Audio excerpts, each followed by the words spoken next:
Hey everyone, Chad Shimabukuro here. I wanted to talk about because I get a lot of questions about dual agency versus designated agency, and know that some brokerages don't allow either. Some allow one, but not the other. We allow both, but under very specific rules and processes. So I wanted to talk about each of them. So I'm going to share my screen real quick here. When you're in Zip Forms, first thing is we've created templates for you to make your life that much easier. First thing we're going to do is go into the transactions button, and then we're going to click on new transaction. And in this case, we're going to do a new purchase offer because that's what we're pretending to write. I'm going to call it test because I'm just doing this just for your sake. And if you notice right on the bottom here, I click on template. These ones here are all the ones that you'll see that I've created for you. And DA means designated agency. The reason why I call it DA is it's not long enough to kind of fill that space that they are able to provide. So I'm going to talk about the differences, but let's just say for the sake of this, I'm going to click on I have a buyer, they're doing a conventional loan, and it happens to be designated agency. So I'm going to hit save. It's going to open this up. And while, oops, property type required. Let me click on residential. So while this is opening up here, what is a designated agency? That just simply means that the listing is under Keller Williams Honolulu, and you are a Keller Williams Honolulu buyer's agent. So you're representing the buyer, and it is a different agent that is with Keller Williams Honolulu that's representing the seller. That's what designated agency is. Versus a dual agency means that you personally are the listing agent and you personally are representing the buyer as well. So there are a difference. There's big differences in functionality, risk, and how those two things are separated. So first and foremost, I wanted to show you guys because some of you are, for lack of a better term, swimming upstream in that I've made this thing so easy for you. All you have to do is click on transactions, new, and grab a template. If you guys can see on my screen here, it says all the list of the documents that's included in this particular transaction. So I've done all the heavy lifting for you. If you click on purchase contract, I use the classic version. It's a lot easier to look at. It's going to load up here. And when you look on here, a lot of things, if you notice, are already pre-completed.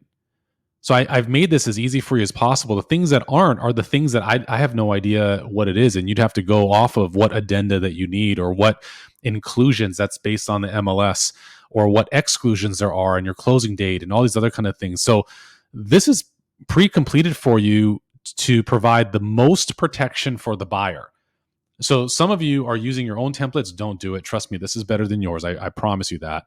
And secondarily, it's done so at the minimum guidelines that are required by the brokerage. So with that said, here's some of the issues with designated versus dual.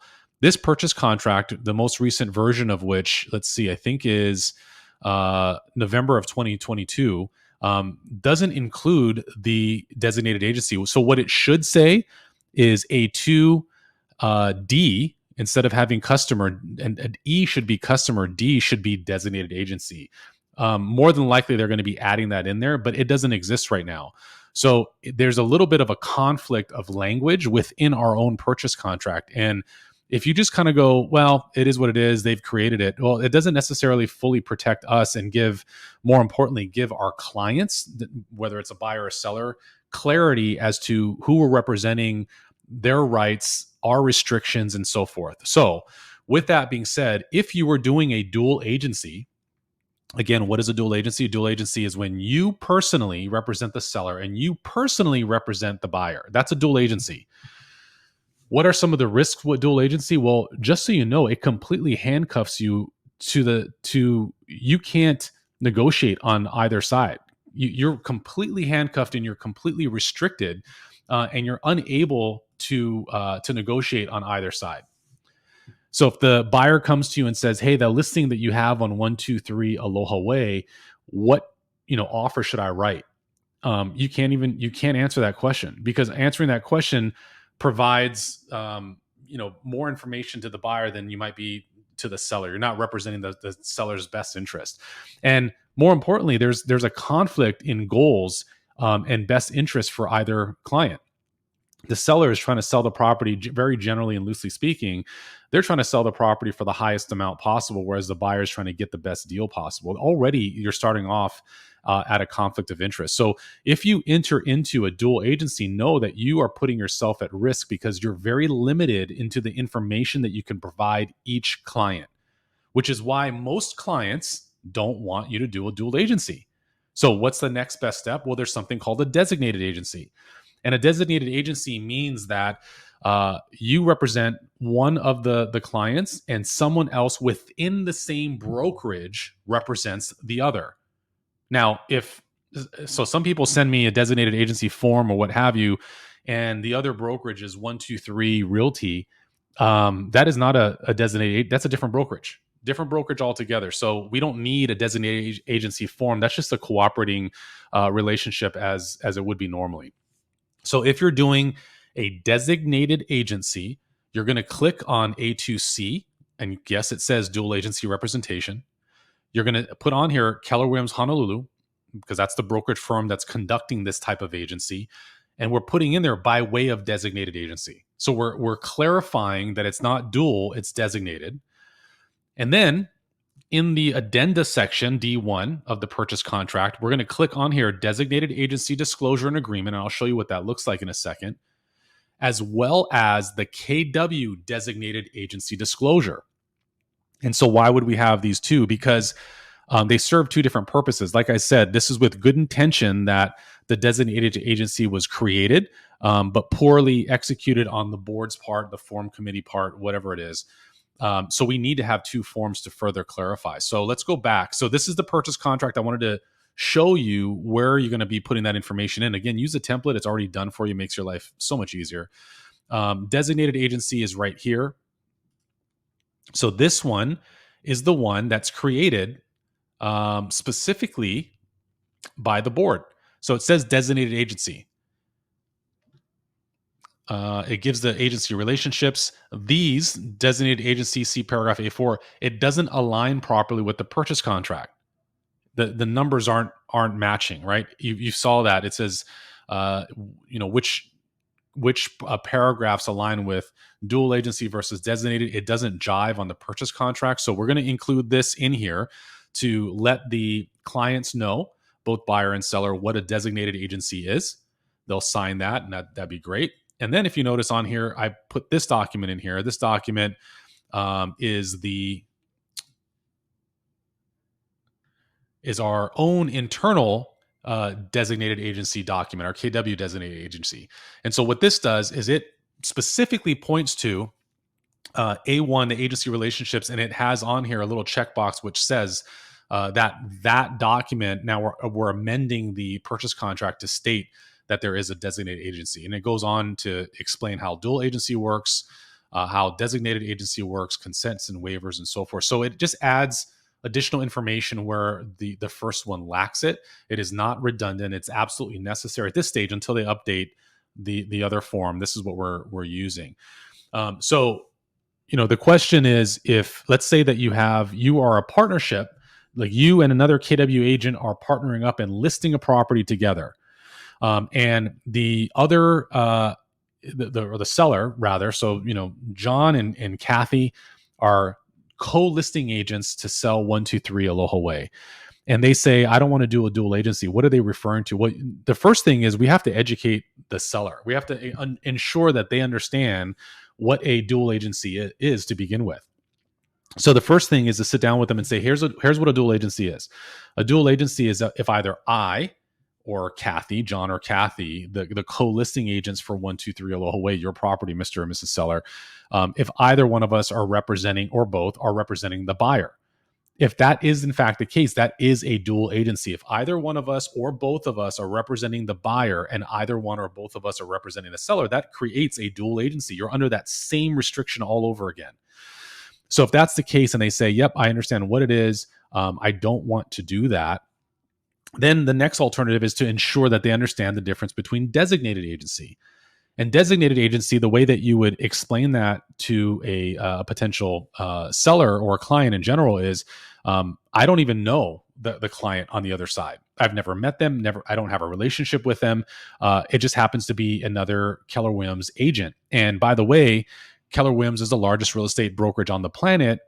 We don't necessarily want to exclude Keller Williams agents because it would, if you're representing a seller, it limits your possible engagement, your exposure to the open market, and so on and so forth by eliminating, the number one real estate brand in the country.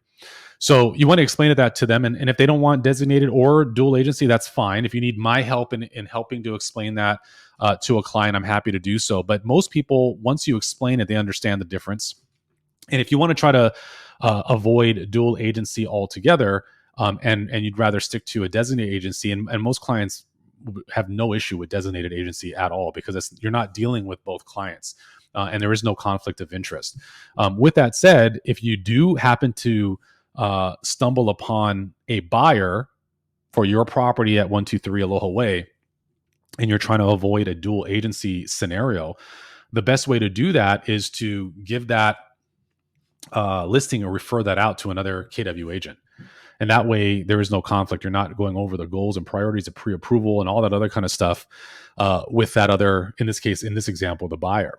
And you can still earn a referral fee on top of that. So that's the best way to handle that if in fact a client is not comfortable with doing a dual agency.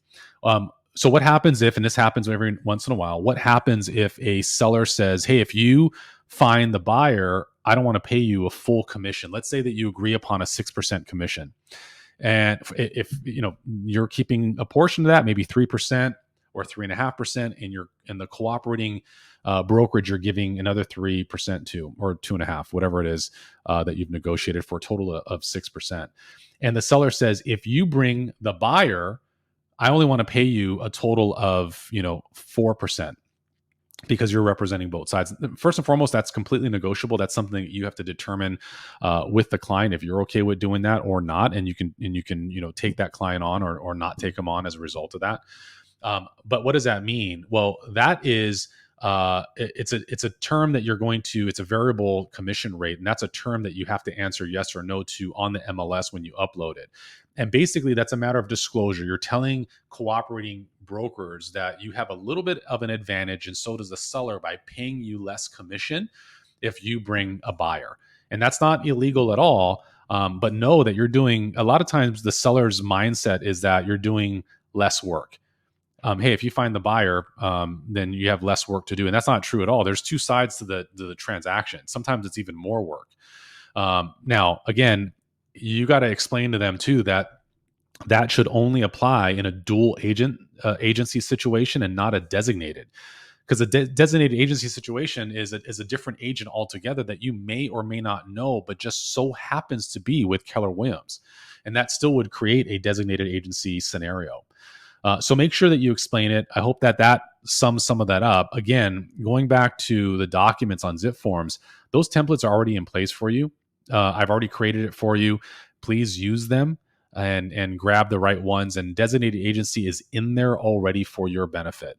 It's in there already. You can change some of that. You can still override some of the things I have in there for you. But the good news is you don't have to recreate everything from scratch. It's already in there. It makes it super easy for you. And if you have any questions, feel free to give me a call, 808-754-5800. And my email is chadshima@kw.com. Thanks so much, guys.